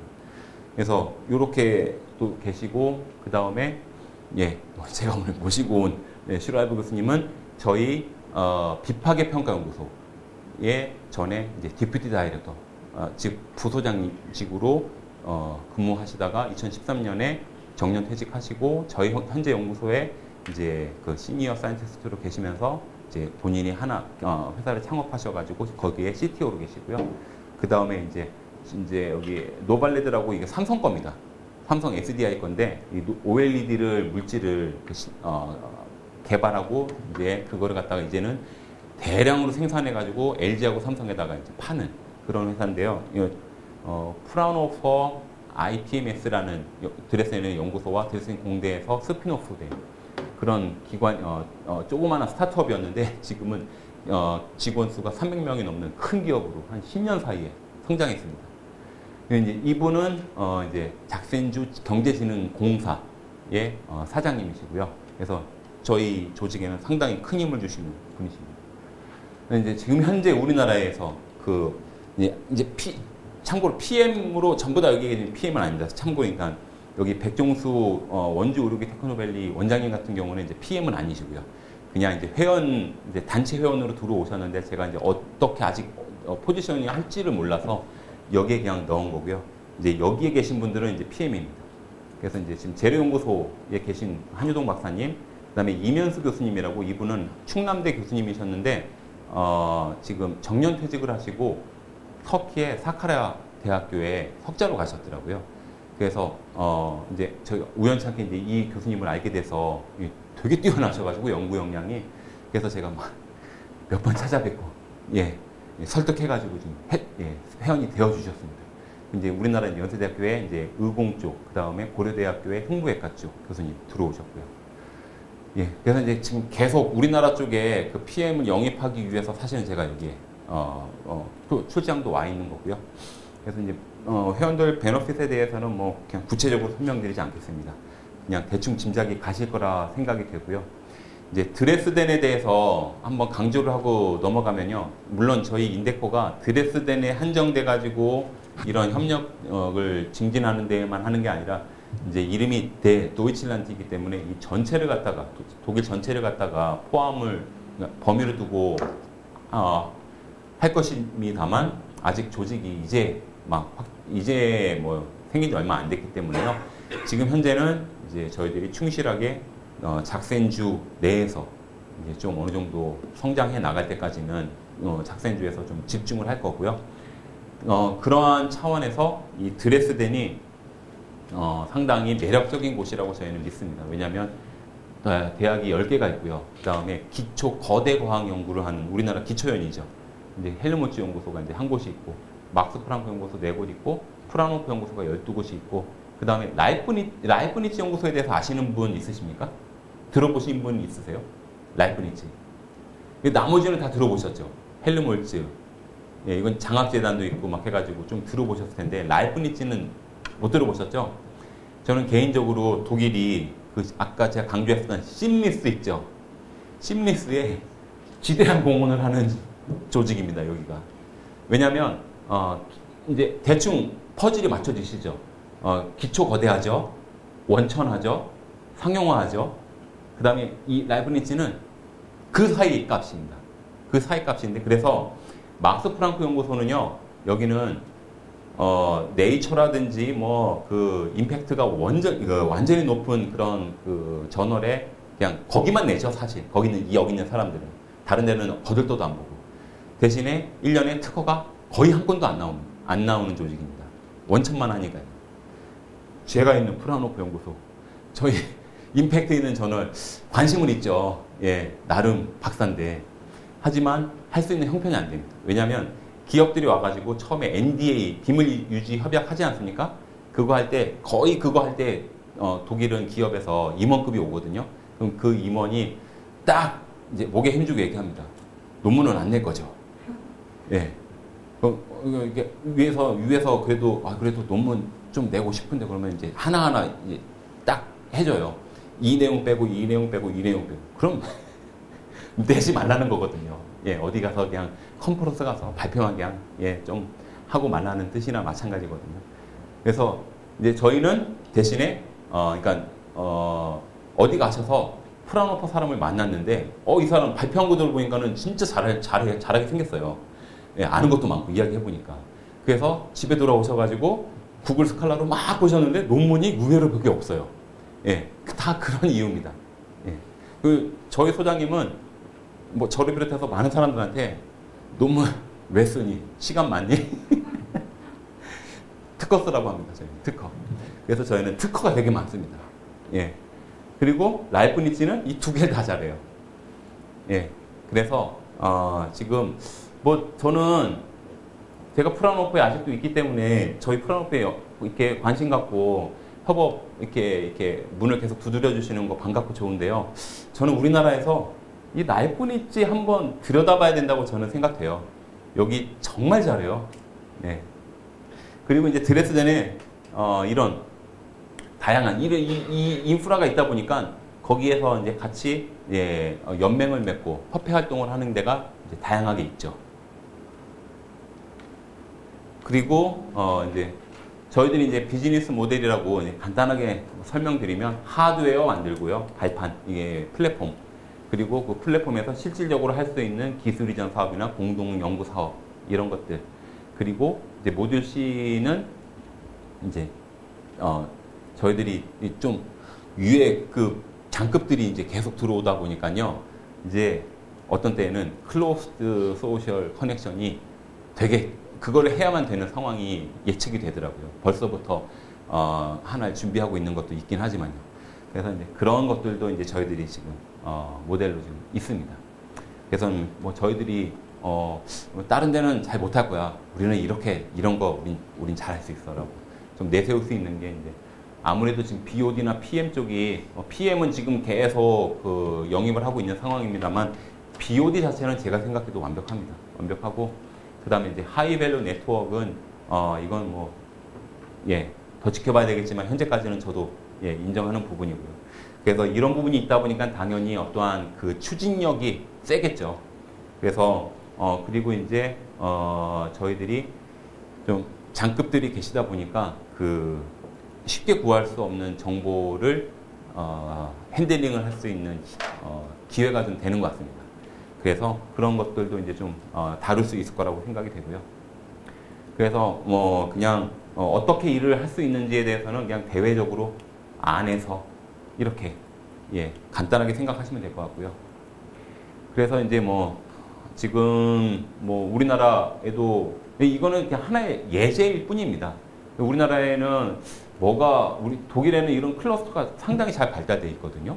근데 우리나라는 클러스터가 뭐가 있을까 이렇게 쭉 봤는데 제가 몰라서 그런지 예 없더라고요. 그래서 뭐 그냥 하나 찾아진 게 이런 테크노파크의 현황인데 뭐 제가 오늘 그래도 여러분께 여러 가지 정보 드렸으니까 여러분도 저에게 여기에 이런 거 한번 넣으시면 좋을 것 같아요라는 정보나 자료 갖고 계시면 저에게 보내주시면 너무나 감사드리겠습니다. 나중에 드레스덴 오시면 맥주 무한 리필 약속드리겠습니다. 예. 그래서 이제 저희 뭐 현재 생긴 지는 얼마 안 됐지만 뭐 워낙에 이 설립하신 분들이 인맥이 탄탄하셔가지고 그 하고 있는 일이 있습니다. 몇 가지가. 그래서 유럽에 보면은 대표 사무소나 아니면은 기업들 같은 경우에는 현지 뭐 센터, 뭐 유럽 센터 뭐 이런 게 많이 있거든요. 그런 데에서 애로사항이 있습니다. 제가 보니까 한 본부에서 100% 기대치가 있었을 때 사실 본부하고도 제가 이야기를 해보면 본부의 욕심은 그냥 100% 다 바라지 않고 80%만 해도 좋겠어 라는 거고 요 유럽에 파견 나와 있는 그 기업 관계자분들은 나름대로 유럽에 와서 유럽 라이프도 즐기고 싶고 예, 그 치열한 경쟁력을 뚫고 거기 오신 거더라고요. 그 보면은 뭐 안에서 막 여러 가지 이쁨도 받고 막 그래야지 나올 수 있는 거잖아요. 그렇게 해서 오셨는데 맨날 죽으라고 일만 하고 싶으신 게 아닌데 근데 제가 보면 그래도 예 그렇게 여행은 눈치 보면서 그냥 가끔씩 다니는 거고 일을 정말 열심히 많이 하세요. 근데 본부에서는 부족한 거예요. 본부에서는 그 만족을 다 예, 채워드릴 수 없는 거죠. 그래가지고 이제 그 간극이 있는데 그 간극을 이제 제가 어떻게 만나서 이런 인데코 관련해서 이야기를 드려보면 그러면은 우리랑 같이 하자. 예, 2%라도 도움 줘도 좋다. 뭐 이런 상황으로 좀 어떻게 운 좋게 갔습니다. 그래서 뭐 그러한 배경으로 이렇게 이런 일들이 조금 되고 있고요. 그 다음에 이런 뭐 한국 쪽의 재단하고는 이제 한국 재단도 그러니까 좀 가려운 데가 있는 부분을 저희들이 좀 긁어줄 수 있을 거라고 기대하셔서 이제 이렇게 일들을 같이 할 수 있는 운 좋은 형편이 됐습니다. 그래서 뭐 제가 지난주 월요일날 출발해서 화요일날 인천공항에 도착을 해가지고 바로 막 열심히 돌아다니고 있습니다. 근데 9명 같이 왔고요. 저를 포함해서. 오자마자 이제 제가 참고로 저희 연구소에서 저희 같이 모시고 오신 이제 독일 교수님께서도 뭐 여기 사진에도 같이 있으십니다만 저 교수님께서 저희 원주 쪽 그 협력하는 거를 2009년부터 많이 키워주셨거든요. 예, 그래서 그쪽하고의 협력 관계가 이제 저는 되게 좋습니다. 그래서 이제 거기에 뭐 다 아는 사람들이 많고 해서 이번에 인데코가 9명 끌고 저를 포함해서 9명 끌고 왔고 재단하고는 MOU를 지난 화요일날 바로 맺었습니다. 오자마자 옷 갈아입고 맺고 그 다음날 준비된 포럼을 했고 발표는 9명 저희들 한국에서는 한 분도 안 하고요. 저희만 하는 그런 포럼을 가졌습니다. 그래서 벌써 이 중에서 기업 한 곳이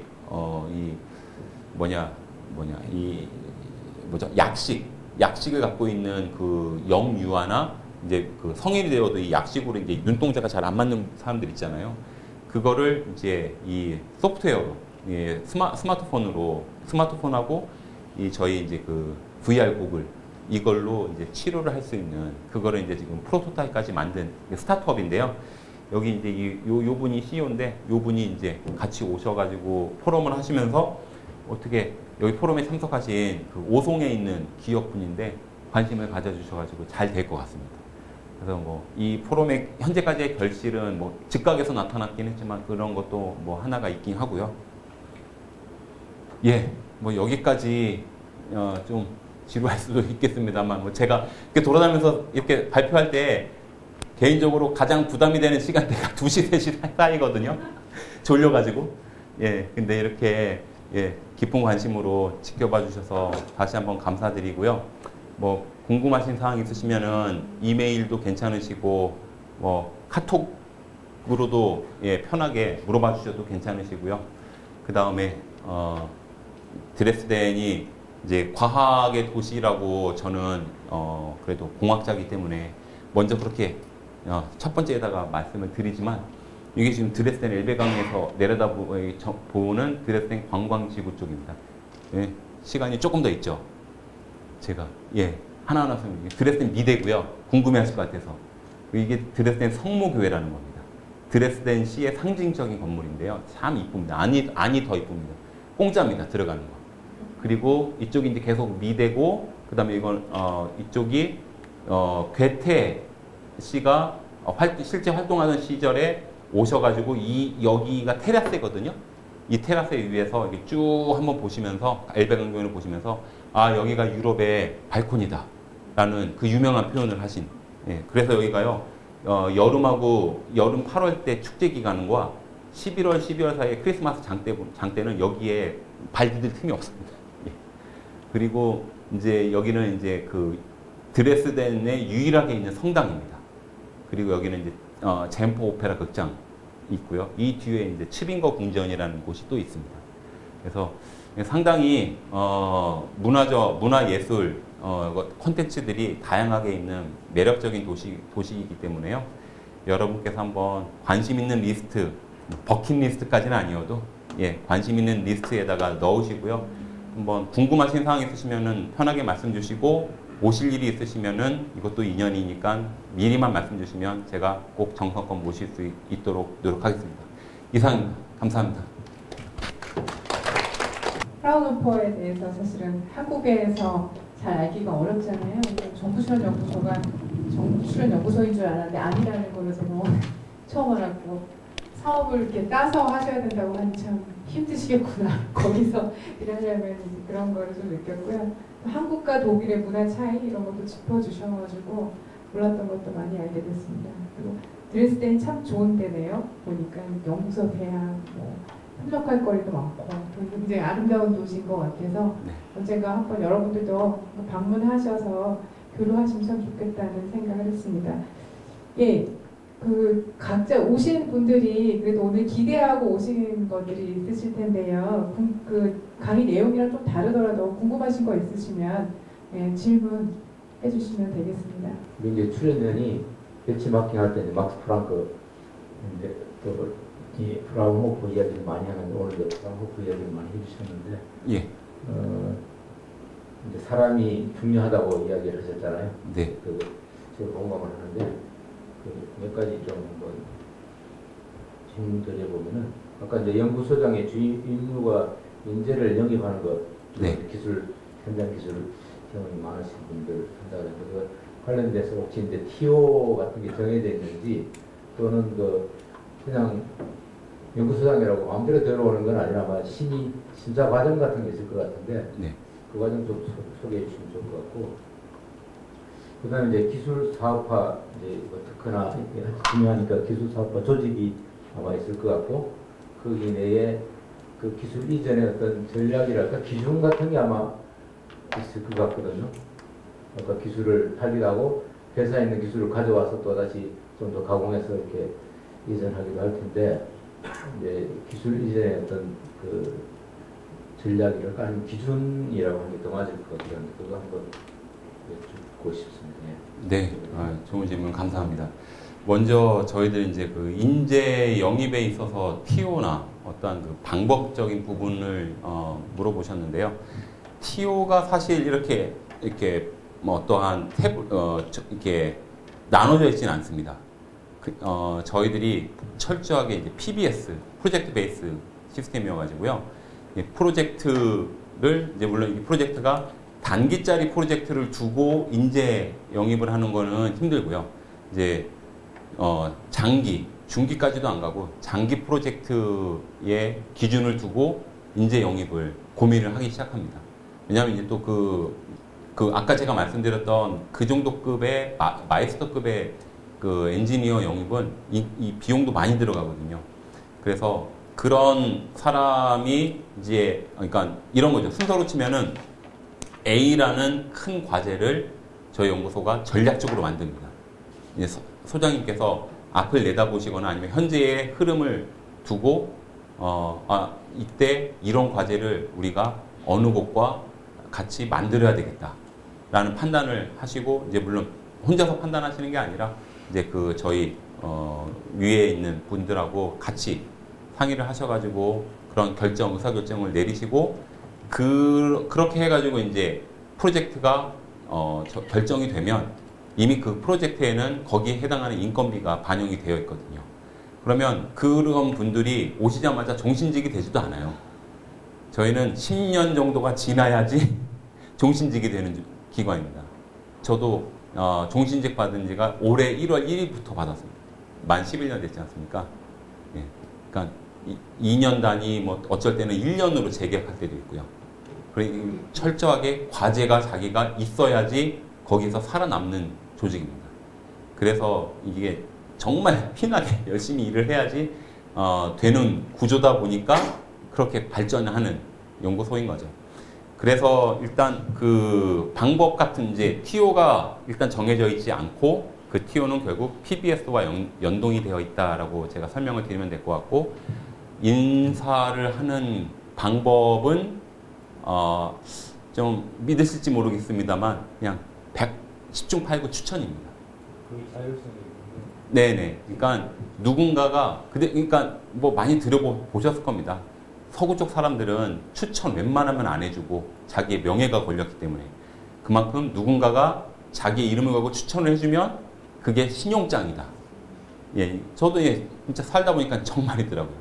그래서 이제 거의 이제 소장님이 이러이러한 부분에 소장님 정도급 되면은 뭐 인맥이 상당히 넓으시잖아요. 그래서 이제 이러한 분야에 좀 실력가, 현장 실력가 누구 있습니까? 라고 주변에 물어봐서 그런 분들을 쭉쭉쭉쭉 추천을 받아가지고 이제 영입을 하시는 그런 프로세스로 가는 거고요. 그 다음에 두 번째 질문 주셨던 기술 사업화를 맡는 부서가 있느냐? 답부터 말씀드리면 없습니다. 본부에도 없습니다. 그냥 본부에는 기술 사업화 뭐 그렇게 어떤 맞는 부서가 없고 대신에 특허 변호사가 있습니다. 그래서 특허 변호사가 지금 현재 한 50분 정도 있고요. 이제 그 특허만 담당하는 게 아니라 법률에 관련된 협약서라든지 계약서 이런 것들까지 다 아울러 가지고 담당하는 분들이 약 50여 분 정도 계시고 이분들이 이제 약 1.23 뭐 1.25 뭐 요 정도의 팩터를 갖고 맡고 있는 거죠. 한 분이 그러니까 한 분이 프라노포 연구소 하나를 다 맡는 게 아니고요. 저희 연구소는 워낙에 크기 때문에 아예 1.5분이 배정이 받았고요. 그러니까 한 분이 아예 메인으로 맡고 다른 한 분이 백업으로 받아주시는 그런 식으로 구성이 되어 있는 조직이고요. 기술 사업화 관련해서는 저도 이 질문을 여러 번 받았습니다. 사실은 한국에서 프라노포 기술 사업화 어떻게 하냐고. 그래서 고민을 하지 않았던 부분을 이 대답을 드리려고 고민하고 막 알아본 바에 따라서 답변을 드리면 일단 그 과제 그룹 책임자요. 그 과제 책임자가 그냥 한 80%의 책임을 갖고 추진을 합니다. 나머지 20%는 본부에 있는 변호사, 특허 변호사가 이렇게 지원을 해주는 구조라고 저는 그렇게 정의를 내립니다. 그래서 이제 그럼 기술 사업화에 대한 마지막 질문이 기술 사업화에 대한 어떤 부분이었죠? 기준 이야기를 기준 예 그게 이제 기준이라는 게 책임자가 어떤 재량을 가지고 네 물론 기준은 있습니다. 예 이제 예를 들어서 이 기술 이전을 할 때 프라노포가 독점권으로 뭐 아무리 회사가 뭐 이렇게 돈을 많이 준다고 해도요 정말 많이 주면 주죠. 근데 또 회사도 이게 손익 계산을 해야 되기 때문에 어지간해서는 또 그 회사도 프라노포가 요구하는 그 금액을 맞춰주지 못하거든요.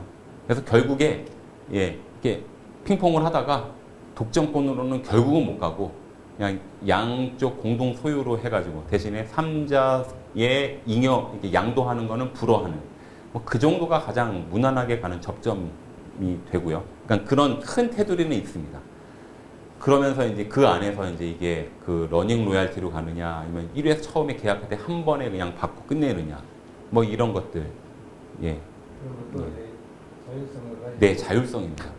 예. 충격적으로 들으실 수도 있겠지만 풀어놓고는 그런 기술, 우리나라는 정부 출연 연구소에서 기술 이전 사업하면 이렇게 부럽더라고요. 이게 섭섭치 않게 받으시더라고요. 그 이전 사업비로 연구소 50%, 자기 50%, 뭐 이거보다 조금 더 안 되게 받으시는 분도 있지만 어쨌든 간에 뭐 한 1억 이상 정도의 기술 이전을 하면은 몇 천만 원은 세금은 떼셔야 되겠지만 어쨌든 챙기시더라고요. 저희 연구소 없습니다. 예, 몇백 유로 줍니다. 몇백 유로.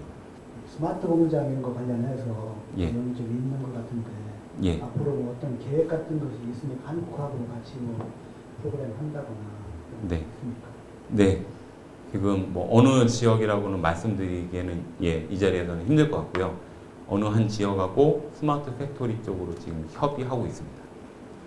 그래서 이제 독일 쪽 클러스터, 한국 그 지역 쪽 클러스터로 해가지고 양쪽 지방 정부 지원금으로 이제 좀 시딩을 해가지고요. 중장기로 좀 이끌어가는 협의를 하고 있는 상황입니다.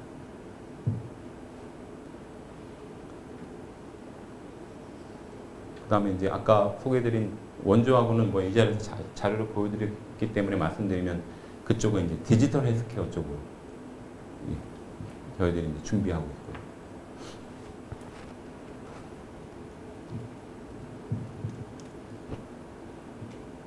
하나 더 네. 이야기하나요?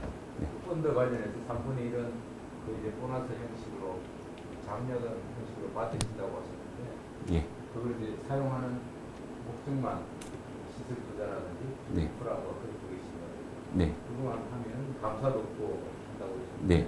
거기에서 지원되는 예산이 그래도 어느 정도 뭐 총액이라든지 매년 전가율이라든지 이런 것들이 정해져 있을 것 같은데 네. 정부에서 무한정 주지는 않을 거잖아요. 예. 저희들이 그러니까 그 요청 안 해도 무조건 줍니까? 네. 자동입니다. 자동 뭐 얼마 이렇게 정해져. 예. 그러니까 전해에 그러니까 내년 거는 올해의 총 저희 사업비의 30%로 가는 겁니다. 그렇게 봤습니다. 총그 총량제로 해서. 총량자 계속 예. 그 일부 숫자까지 늘어나면 늘어나는 만큼 계속 늘어나는. 네, 네. 물론 이제 거기에 제가 하나를 빠뜨린 게 있는데요. 저희들이 그 70%에서 대략 절반 정도의 비율로 민간 과제를 따면요. 거기에 대한 보너스를 약 30%, 그러니까 뭐 한 100만 유로의 민간 과제를 저희들이 따면은 한 30만 유로 정도의 보너스를 또 따로 받습니다. 기업이든지 단체든지 지원연이든지 이런 쪽하고 협력을 하기 위해서 어떤 지원을 주실 수 있습니까? 일단 아까 비즈니스 모델을 제가 한번 보여드렸습니다만 이제 뭐 공동 연구 과제 기획도 같이 하는 데에 예, 할 수 있고요. 그 다음에 그런 과제 공동 과제 프로그램을 이제 찾아보는 것도 같이 할 수 있고요. 그 다음에 이제 파트너 발굴이나 그 다음에 매칭 이런 부분 같은 것도 포함되어 있고요. 자체 재원을 뭐 지원한다든가 그런 쪽은 뭐 네, 뭐 저희들이 투자를 하는 협회는 아니기 때문에요. 저희들의 자체 재원을 가지고 이렇게 뭐 어떻게 뭘 하지는 않습니다. 파트너 매칭 발굴 이런 거는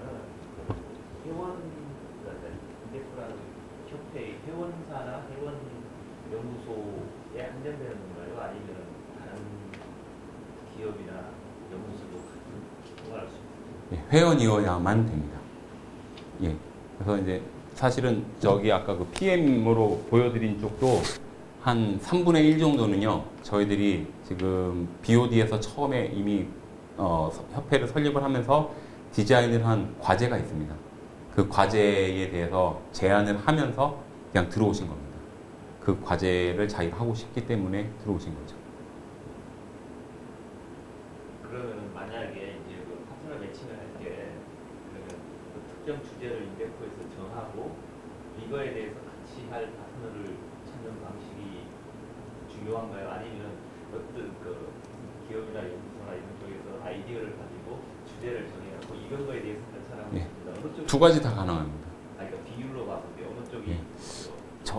그 비율이 이제 좀 밑에 기본적인 숫자가 있어야지 비율을 제가 말씀드릴 수 있는 게 더 신뢰가 있을 텐데요. 예. 현재로서는 후자가 더 많은 것 같습니다. 투자 예, 그러니까 기업이 지금 이제 기업이 관심을 사실 되게 많이 갖거든요. 그래서 기업이 이제 에로기술, 현장 에로기술 특히 이거 같은 저희가 이제 벌써 프라노포 연구소가 4개가 들어왔다 보니까 그리고 이제 지금 앞으로 계속 더 늘어날 거거든요. 저희들이 뭐 조만간의 목표를 10개까지로 세우고 있는데 그러다 보니까 이제 그 에로 기술을 갖다가 좀 이제 프라노퍼랑 같이 풀고 싶은 생각이 있으신 거죠.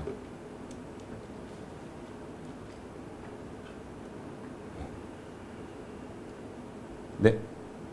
프라노퍼에서는 민간 기업하고 같이 이렇게 매칭해서 프로젝트를 진행하고 나서 이제 평가를 받을 때 어떻게 진행을 했는지 좀 궁금하고요. 그 평가 프로젝트가 끝난 이후에 프라노퍼에서 작성도 추가 과제를 진행한다던가 아니면 후속 조치를 어떻게 진행하는지 좀 궁금해서요. 네. 일단 민간 과제를 할 때 뭐 이게 다른 연구소 제가 다른 연구소 전체를 대변할 수는 없을 것 같고요. 아마 연구소마다 각각의 성격들이 또 다 틀리거든요. 문화도 다르고. 근데 뭐 저희 연구소 사실은 제가 2개의 연구소를 경험을 했다라고 보시면 될 것 같습니다. 전에는 제가 비파괴 평가 연구소에서 있다가 지금 이제 세라믹 연구소로 통폐하게 되면서 지금 세라믹 연구소에 소속이지만 어쨌든 비파괴 연구소에서의 문화와 지금 세라믹 연구소 문화 두 가지를 다 그래도 좀 습득을 하게 된 상황인데요. 근데 기업들이 이 기업까지 아까 제가 답변으로 쉽지 않았다고 말씀을 드린 게요. 독일 기업들이 와가지고 과제를 하면요. 우리나라 이 대기업들이 쪼는 거 못지 않습니다. 상당히 상당히 좁니다. 그래서 이제 저희도 내부적으로는 이 기업 과제를 무조건 따야 되고 그리고 거기에 대한 인센티브 물론 개인한테 돌아오는 게 아니라 이 조직 전체에 들어가는 그런 30%의 인센티브가 있기 때문에 그거에 대한 성과 지표로 좀 이렇게 하는 거고 또 한편으로는 기업 과제가 또 욕심이 날 때도 있습니다. 이건 정말 그 결과가 궁금한 것들도 있거든요.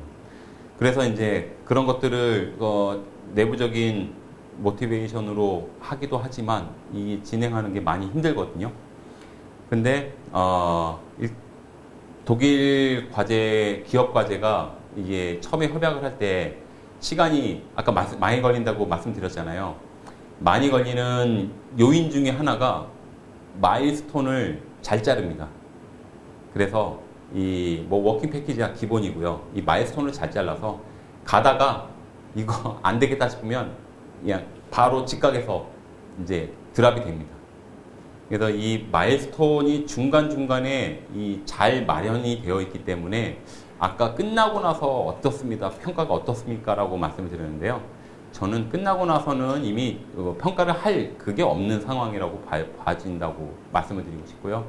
오히려 중간중간에 마일스톤의 그 프로젝트 미팅이 상당히 힘듭니다. 그때의 독일 기업하고 할 때 이제 저희들이 뭐 이렇게 해보니까 그러니까 뭐 해서 잘 된 거는 뭐 그거는 노멀한 경우니까 제가 이 자리에서 말씀 안 드려도 하다가 또 잘 안 될 때 있잖아요. 그런 경우는 저희들이 뭐 이렇게 뭐 잘 해보니까 안 되는 거에 대해서 철저하게 분석을 해가지고 다 보여줍니다. 그래서 여기에 이제 말이 나온 김에 말씀을 드리면 제가 처음에 독일 연구소 가서 너무나 놀랬던 것 중에 하나가 독일은 안 숨겨요. 이게 한국은 그래도 좀 뭐 알아서 다 이야기 안 하는 것도 있고 그냥 뭐 굳이 이것까지 뭐 이런 게 있잖아요, 문화에. 근데 독일은 시시콜콜한 것까지 다 꺼내서 이렇게 이야기를 하는 그런 습성이 좀 있더라고요. 그리고 독일 사람들의 어떤 민족성도 반영이 된 거라고 생각이 되는데요. 일단 그런 미팅 자리에서는 좀 되도록 오픈을 많이 합니다. 오히려 오픈을 많이 해서 데이터 다 보여주고요. 이미 NDA나 뭐 이런 거 다 했고, 예, 서로 간에 숨길 거 없다라는 이 바탕에 깔려 있기 때문에 그냥 우리가 이렇게 돼보고 저렇게 돼보고 막 다 했다. 그러니까 중간에 마일스톤 미팅이 되게 길어요. 그래서 물론 잘 될 때는 빨리 끝나요. 잘 안 될 때는 오래 갑니다. 그래서 다 보여주면 그 기업에서 물론 자기네들도 실적이 중요하기 때문에 잘 안 나오면 기분 나빠하고 얼굴 빨개지죠. 하지만 그 사람들이 그러니까 독일이 공통적으로 갖고 있는 분모가 뭐냐면 그냥 왜 안 됐는지에 대한 원인 분석이 중요하지, 예, 이게 성공이냐 실패냐가 중요한 것이 우선이 먼저 이 논리회로에서 성공 실패로 먼저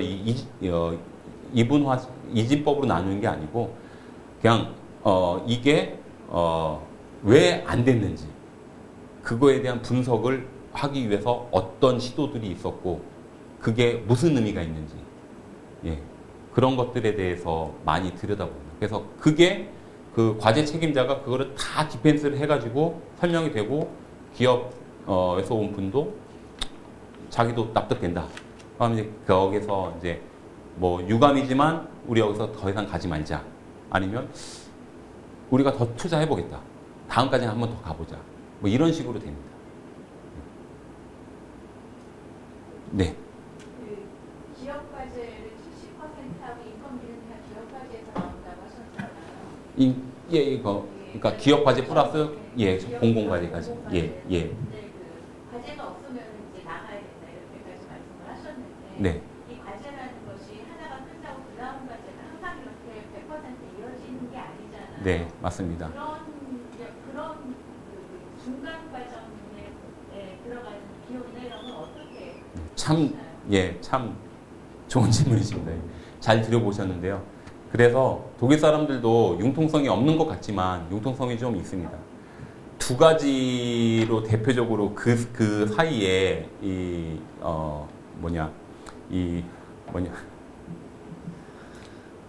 이음을 하는데요.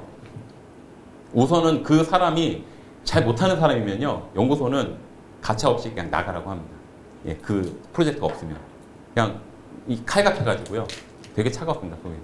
그래서 돈 없지 않느냐, 알지 않느냐 해가지고 그냥 본인이 알아서 나가야 되는 거고요. 연구소도 이 사람이 열심히 하고 연구소에 필요한 인적 자원이라고 이게 위에서 판단이 된 순간은 이제 자기 제일 첫 번째는 그 사람의 그룹 리더한테 네가 여기 다른 그룹에서 돈 어떻게 하든지 하면 그 당신이 갖고 있는 잉여의 프로젝트금으로 좀 먼저 돌려라. 예, 그 사이에 우리가 뭐 연구소에서 또 내부 자금이 약간 있거든요. 이런 데 쓰일 수 있는 그런 거를 좀 주면서 그 PBS를 뭐 한 3-4달, 많게는 한 6달 동안 그래도 이 사람이 그 버틸 수 있도록 대신에 본인이 그 내부 과제를 하나 만드는 거예요. 그러니까 내부 과제 자기가 그러면은 지금은 과제가 없지만 내가 갖고 있는 역량으로 이 연구에 대한 테마로 한 6개월 정도 해서 좋은 결과를 만들어 주겠다 해서 약식의 프로포즈를 냅니다. 연구소 내부에. 그럼 이제 연구소 소장님이 그거를 판단하셔가지고 괜찮다 싶으면 그렇게 해서 이제 그 위기를 좀 일종의 위기죠. 그 위기를 이제 조금 내부적으로 이겨내는 그런 구조를 갖고 있습니다. 6개월 정도가 맥시멈. 네, 제가 봐서는 저희 연구소에서는 6개월이 맥시멈입니다. 다른 과제 스카우트대로 가거나 이런 경우도 있죠, 있습니다. 네네. 기업 과제가 많다 보니까요, 그 기업에서 예, 이렇게 러브콜 해서 많이 갑니다. 뭐 근데 자연스럽습니다. 예. 그럼 과제 소주에 드리는 시간이 굉장히 짧네요. 한국에서 이게 TPS 제도의 예. 문제점이 지금 소지를 하려고 하는 걸로 제가 알고 있는데 네. 과제의 본연에 집중하기보다는 과제를 따라가는 네, 시간을 많이 써서 네. 네. 오프 더 레코드로 하고 싶은 생각이 좀 듭니다만, 예, 우리나라는 사실은 과제 이런 수탁을 하기 위해서 제가 아는 교수님이나 뭐 정부 출연에 계신 분들도 사실은 공사 자리 마다 않고 다 가셔야 되잖아요. 사실 아닙니까? 예. 근데 독일은 사가 없으니까요. 예. 사적인 자리까지 굳이 안 가도 되거든요. 그렇기 때문에 제가 봐서는 독일은 그래도 그런 데에다가 좀 지출되는 시간적인 에너지는 작은 나라라고 저는 생각됩니다. 그러니까 순환 이야기 하셨는데 이제 학교에서 연구소에서 대학으로 가는 게 자연스럽고 자유롭다고 하셨는데 이게 어느 정도 자유로운가요? 대학에서 완전 프리입니다. 예. 그냥 뭐가 없습니다. 정년 개념도 없습니다. 정년은 있죠. 예. 저희 교수님 같은 경우는 65세로 정년하셨고요. 제가 67세로 지금 정해져 있고요. 물론 이제 뭐 지금 의회에서 70세까지 제 나이대의 이 테이블에 있는 사람이 70세까지 3년이 더 연장이 되는 거를 지금 이렇게 막 논의 중이라고는 들었는데, 그냥 그거는 이제 저 같은 경우는 좀 혜택을 받을 수 있는 여지인 거죠. 제가 그거를 더 하고자 하면 연금이 그만큼 좀 더 많아지는, 받아야 되는 연금이 더 많아지는. 그럼 수고해주신 우리 한태영 박사님께 박수 한번 크게 부탁드립니다.